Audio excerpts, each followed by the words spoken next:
Hello, and welcome to our session on testing and assessments.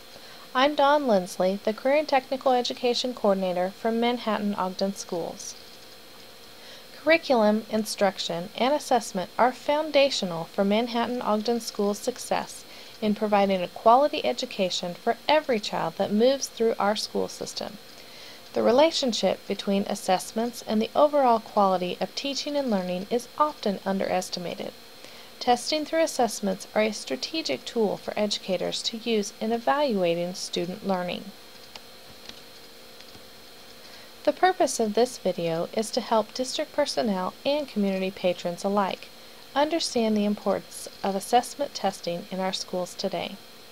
The Interstate School Leaders Licensure Consortium standards have been developed to guide school leaders in this process and many others. An educational leader promotes the success of all students in assessment testing through these 6 standards. This chart illustrates the current demographics of Manhattan-Ogden schools. Our total enrollment is just over 6,000 students, placing us in the largest class of schools in Kansas, 6A. Approximately 30% of our student population is considered economically disadvantaged. 16% are diagnosed with a disability, and 4.5% are English language learners. The school system is predominantly Caucasian, although there are a number of African Americans, Hispanics, Asians, and other multi-ethnic groups that make up the student body. The gender split is 50-50. In the No Child Left Behind Act of 2001, Adequate Yearly Progress, or AYP, is based on the premise that in 12 years, every student will be at a minimum proficiency on the state reading and mathematics assessments. This act requires that every child be tested. By testing all the children, parents and teachers will be aware of the academic achievement of every child and group of students. This enables everyone to work together so no child is left behind, and to ensure not only school-wide and individual progress, but also group progress as well. Adequate yearly progress is a method for determining if schools, districts, and the state have made adequate progress in improving school achievement. AYP is based on participation and performance on state assessments, as well as attendance rates for elementary and middle schools, and for high schools, graduation rates. Highlighted in yellow on this chart is the national percentage school districts must make in order to meet adequate yearly progress. If a school does not meet AYP for 2 consecutive years in the same subject area, it is identified for improvement.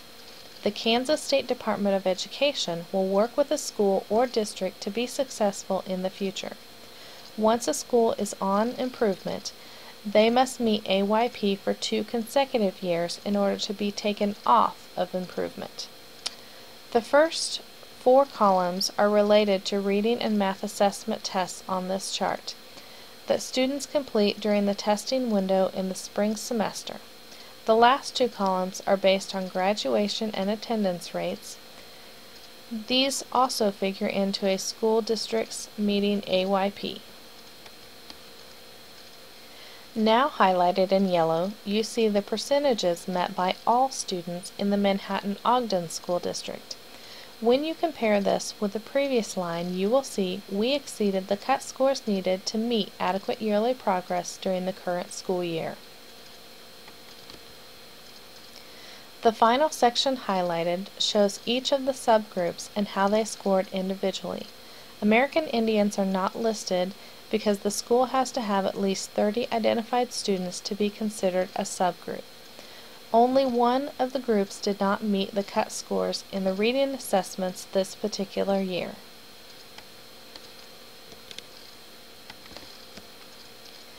As the national cut scores increase year after year, our students will need to continue to work hard in order to meet AYP on an annual basis. So how do we all do our part in helping them out? In our schools, we need to set and maintain high standards. Consider untraditional ideas too, such as classroom challenges with local community groups, creating practice questions for school newsletters for parents and children to complete at home, and keep parents informed about assessments through forms of social media. In the community, we can find out more about what is expected of today's students. Encourage students to do well by talking about the importance of doing their best. Consider volunteering at school during assessment time, and be an informed citizen regarding educational issues. Nations that invest in quality education enjoy high levels of growth and productivity, and a high-quality education system is an indispensable element of a strong economy and a successful civil society.